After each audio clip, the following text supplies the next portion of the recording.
this woman walks in with 3 kids and 2 old folks. And they sit down on this long table right across from me. And I'm looking at this woman, and I'm captivated by her. She was wearing jeans, had on a Western red shirt, nothing fancy, but her spirit and her appearance just attracted me. And I'm looking at the kids. Well, now the spirit starts talking to me about her. Amazing. You got to realize, I'm not looking for a woman. I've had it with all of that. Me and you, Jesus. But I realize she no longer has a husband. Those are the parents of her ex-husband. And I'm getting a readout on her humble, kind, loving, fresh spirit. And so it took me out of what I was doing. And I said, Lord, I don't know what it is about this woman, but if there's something I'm supposed to do for her, to help her, then you're going to have to bring her to me, because I'm not going to introduce myself. So I left. About 3 months later, the ministry team, my children, 3 guys in the team with me, we went to this Dallas home concert. 3,000 people. We sat on the front row. And so the concert goes on, music is over, they have an altar call, and people start coming forward. And I notice out of the corner of my eye, this woman in jeans and a red shirt is going toward the front. I didn't recognize her at that time. But my oldest son, Brandon, got up to get saved again. He was like 7 or 8 or something. And I always wanted to go because we had ministry things we're doing in a little mountain town about an hour away. So we missed him. He goes forward. They take him into the back room to do the prayer and the track thing and all of that. So I go out in the foyer and sat down and waited.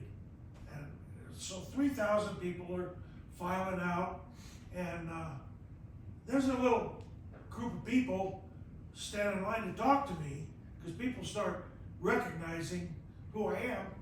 And so they're talking to me. Well, next thing I know, this woman is standing right in front of me, and she's like, do I know you?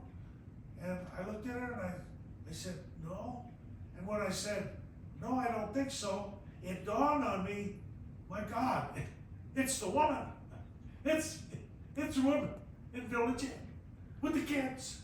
And well, about that time, her eyes got about that big, and she goes, oh, well, no, I'm sorry. I said, oh, wait a minute. So I drew her out a little bit, and I realized I was being quickened by the Spirit. She was being quickened to leave, and I was trying to rope her in. And so I said, look, why don't we have coffee? And I happened to be, the restaurant that I picked was just across the tracks from where she lived. And so we had breakfast the next day. And of course, my team is watching me make a date with this woman, trying to say, well, Gene's lost his mind. But had about an hour and a half to our breakfast with her. And my God, she started dumping all the philosophy on me and all the psychology and, all that stuff. And she'd give me a belief over here, and I'd say, well, that's fine. I said, but the Word says this. And we didn't argue, we didn't contend. I began to see also that she was a musician. So I was doing ministry around the valley, so I asked her if she wanted to come and sing for me. And when we left, gave her a little Christian hug.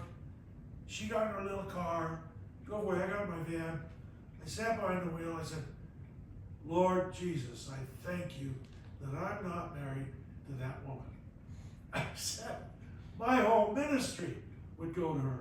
I mean, I saw what a loving woman and caring and everything, but my goodness, you know, she was so troubled with so many things. Long story short, I married a woman. And not only did not all my ministry go to her, God created a ministry in her that goes not only to me and my team, but now over 1.5 million subscribers to our meetings. And that son became your son, right? And the little boy, funny guy, funny kid, he'd ride around the neighborhood in his little 3-wheeler. And so the team would go, you know, like Sunday mornings to breakfast at Cece's little apartment. And she'd make, wonderful breakfast for us. And Dan was just thrilled that he had these men come into his life, and me, you know, he could see there was something going on with his mom and I, and so he used to ride around the neighborhood, and all the neighbors would say, you know, where do you live? Well, I live down there, my mom and my sisters, but I don't have a father. And when we came into his life, about a week or so afterwards, now he's riding around the neighborhood and says, I didn't have a dad, now I have 3. Telling the neighbors, got 3 dads living with his mom. Wasn't the case. Funny kid. But what a joy. And, when I told my team what was going on with the woman, wasn't Cece, wasn't Cecile, it was the woman. Told them all what was going on. We were doing a crusade in a little mountain town called Paonia. And my team's sitting on up getting ready to do the meeting. You know, there's several hundred people around and coming to an outdoor meeting. And one of the leaders looks over and says, I see the woman's there. And they're kind of kidding me about it at this point. I turned to him and I said, well, who would marry a woman with 4 kids? And I was joking. It was strictly a joke. I didn't quite know how to respond. He turned me serious as a heart attack. He looked at me and said, hey, her children need a father too. And man, no more jokes. You know what? I was all in. So talk about that son. You should just say something about Dan for 60 seconds. This isn't that. He's not going to let you. That's all. He's been nothing but a continual blessing. We're never doing that.